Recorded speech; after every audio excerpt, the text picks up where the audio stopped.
Kitchen, Marisa fans. Hi, and happy Thanksgiving. It's Thanksgiving 2021. We're back at it. It's been a while, but that's okay. So today I'm going to do several different steps because I'm doing several different items for Thanksgiving, one of which is not turkey. So for those of you who don't care for turkey, then come and see what I'm doing. I'll surprise you at the end to show you what it is that I'm doing in the place of turkey. In the meantime, for now, we're going to start with one of the most favorite soups in the household, and I think across the United States. Can you guess it? No? Take a look. That's right, people. Butternut squash soup. Woohoo! So this is how we're gonna do it. Ready? First, we're gonna saute some onions. They've already begun sauteing. And yeah, sometimes they get a little bit brown, but that just gives it a whole bunch of flavor. Yay!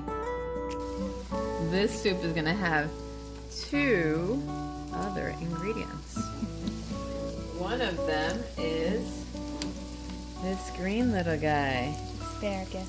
You know, you weren't supposed to say anything, Tatiana. That's my trusty little helper. Her name is Tatiana. Yay. So we're gonna put asparagus. We're gonna saute asparagus in there. And by the way, I sauteed the onions already with olive oil and butter. Okay, olive oil and butter. Start sauteing this. Next up is the diced butternut squash. Put that in. And you start sauteing it a little bit as well with your onions and your asparagus. Yummy, yummy, yummy. It is good for my tummy. Who remembers that song? Yummy, yummy, yummy. It is good for my tummy. So now that all the butternut squash has been diced and it's sauteing, we start putting in the broth. And actually what I'm doing is, all I'm simply doing is I'm putting some bouillon cubes. This happens to be that, and no, they are not sponsoring this video. Because of the quantity, this is a pretty big pot. I'm gonna put about 3, and I'll fix the taste for salt at the end. Okay? And then you add pre-boiled water. And there we go. And you just let that simmer and cook. Well, bring it to a boil first, and then you simmer it. At the end, what we're going to do is I'm going to put in some mushrooms. I'm going to roast them in a pan in the oven first, and then I will drop it in there at the end. Okay, we're almost at the end. So here you have your butternut squash boiling, and I adjusted it with salt and pepper to taste, but it's not done. See there, it's basically mush, mush, and delicious mush. At this point, I'm going to simply be adding either heavy cream or half and half. This time I only had half and half. Add a cup and continue to make it cook for about another 5 minutes with that. And then we will puree it with a puree, an in-pot puree. Awesome. Okay, so now it's time. It's been 5 minutes cooking with the heavy cream, rather the half and half. And now it's time to puree this baby. We're starting to puree and get getting it nice and fine and smooth the way we want butternut squash soup to be. By the way, this is a savory soup. Butternut squash soup should never be sweet. That's if you want to make it a part of a maybe butternut squash pie, or I think that's the only reason why you would want it sweet. Otherwise, it should always be savory. All right, you'll see the finished product soon. So make sure that when you're putting the mushrooms in the oven, you're not adding salt, just the other seasonings you want. I put olive oil, some butter, or actually vegan butter, and I put some pepper, and I put some umami seasoning, yay, to give it a little bit extra flavor, okay?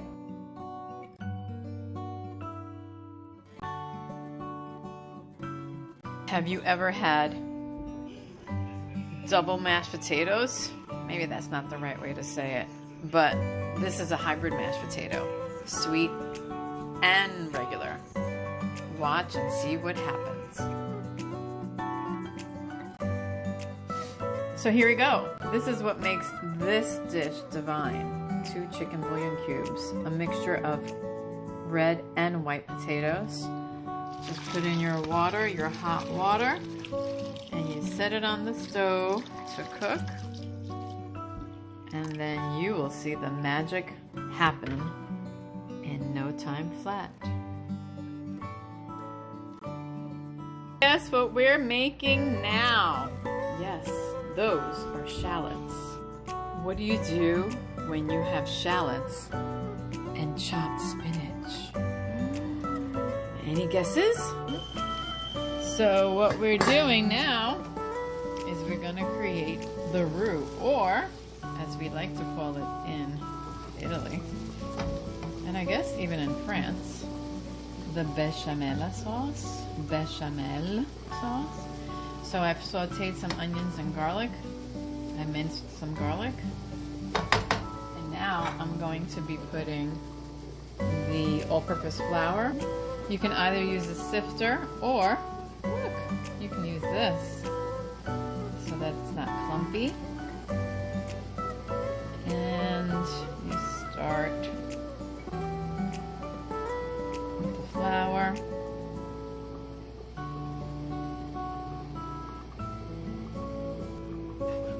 You start cooking it a little bit because you want to cook down. Not cook down, but cook through the flour. You don't want raw flour.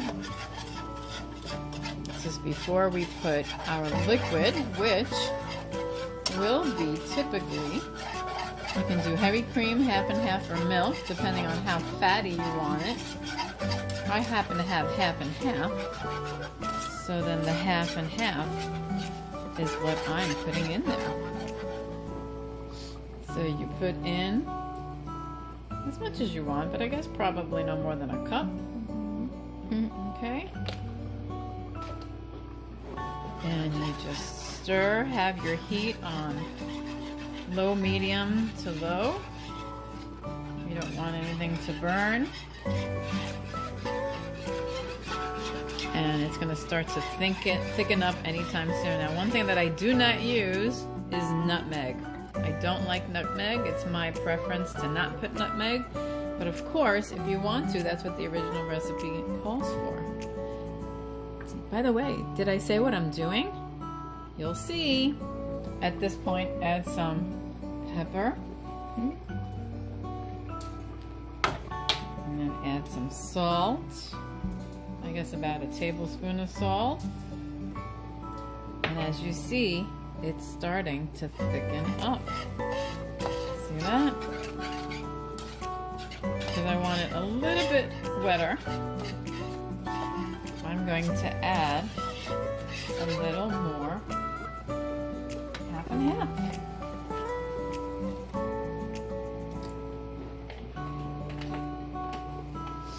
And with that, I'm actually adding some cream cheese. I'm not going to say the name because it's not sponsored, but it's a cream cheese that has garlic and whatever seasonings. You can add regular cream cheese, but because I had this, I thought it would be a great addition to make things that much creamier and seasoned and yummy, yummy, yummy for my tummy. Woo-wee! That is gonna be some good stuff right there. All right, keep following along.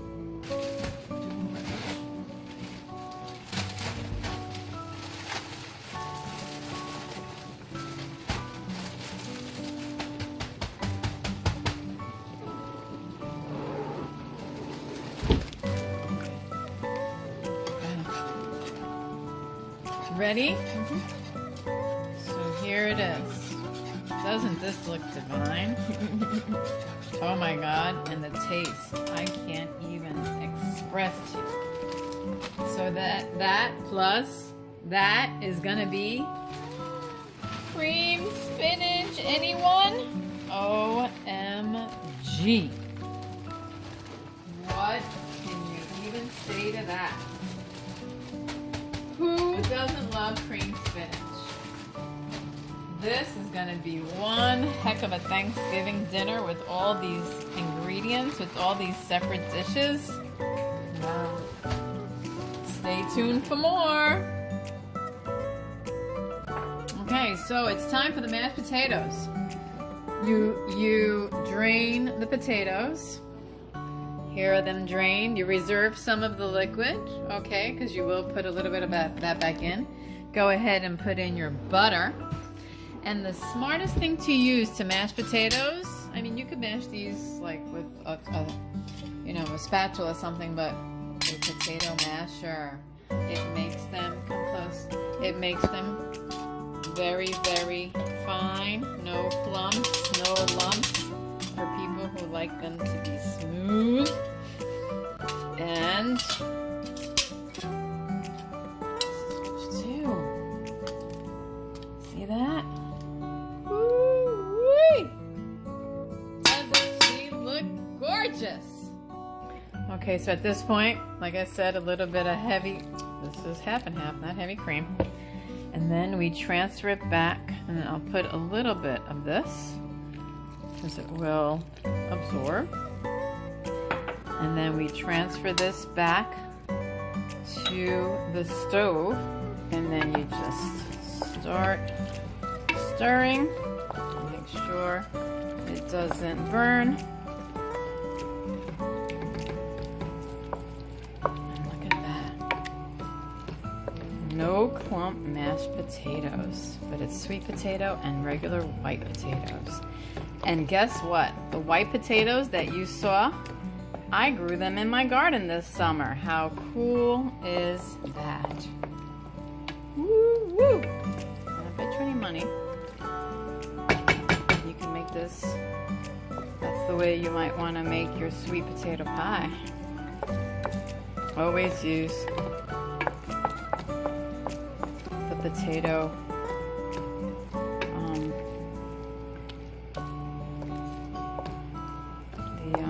the ricer, the potato ricer, and just let that cook for a little bit, and it's done. Well, isn't she beautiful? Check that out. Do yourselves a favor and create it yourselves too. Let me know in the comments if you love it.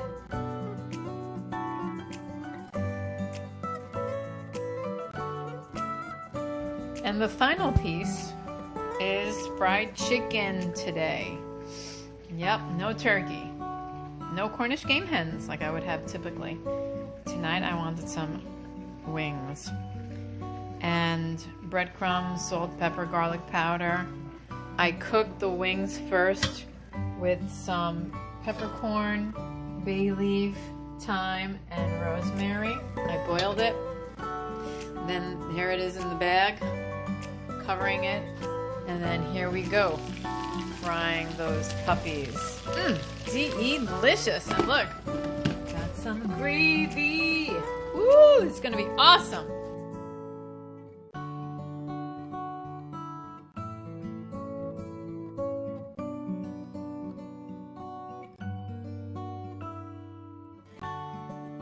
From our house to yours, happy Thanksgiving.